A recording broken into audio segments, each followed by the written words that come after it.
recognized as pound for pound among the best in the world. Terence Crawford is an exceptional fighter. You know, he's probably one of the #1 or #2 best fighter in the world. He's probably the most natural, ambidextrous fighter I've ever seen. He's not just one fighter, he's multiple fighters. We've seen him in different fights where he's looked like a different boxer. You can't tell whether he's orthodox or southpaw. Crawford switching to southpaw. He's one of the best all-rounders that I've ever seen in a boxing ring. It's a combination of mobility, versatility, and the most important thing, adaptability. He can finish you with either hand, and he can finish you going backwards, he can finish you going forward. He's flawless, he really is. He makes really good fighters look really average. Errol Spence was something like 28-0 at the time. He was the man in that welterweight division. That was a fighter in there that night, Terence Crawford, who I think would have been able to compete with any welterweight in history. Terence Crawford, each round, he just turned the screw a little bit more, and it was an absolute masterclass. He made it look easy, and it was quite incredible. Bud Crawford, unified world welterweight champion. Poor Errol Spence, not only was he beaten, I think he was ruined in there that night.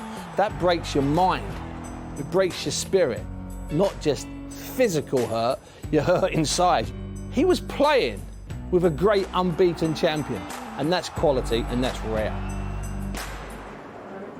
The only thing I would say, he hasn't quite had the opposition like a Marvin Hagler had, a Sugar Ray Leonard, Roberto Duran, but all a man can do is beat what's in front of him, and he's done that in 2 divisions.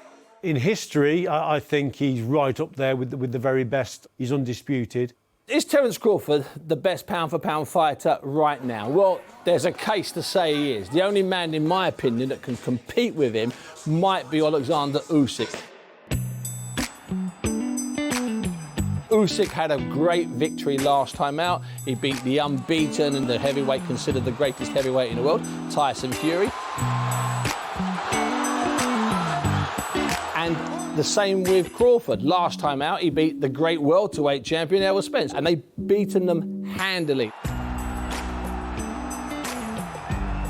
It's an incredible situation now.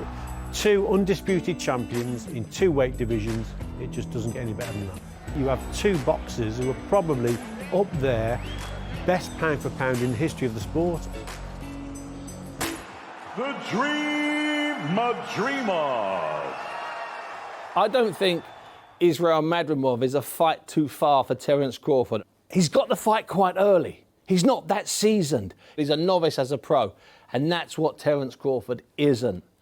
It'll probably be a step too early for Israel, to be quite honest. I think Terence Crawford will be able to handle him. He's looking, obviously, to become undisputed in 3 weight divisions, and this is that next step. I fancy Terence, but I'm telling you, it's going to be an interesting, exciting fight. So I expect something a little bit special on the night. If Crawford does win, could that set up Canelo? Crawford and Canelo is a fight that everybody wants to see. The real prize at the end of it all may be a Canelo fight, but I think that would be a step too far. If anybody can make it happen, it's His Excellency in the Riyadh season.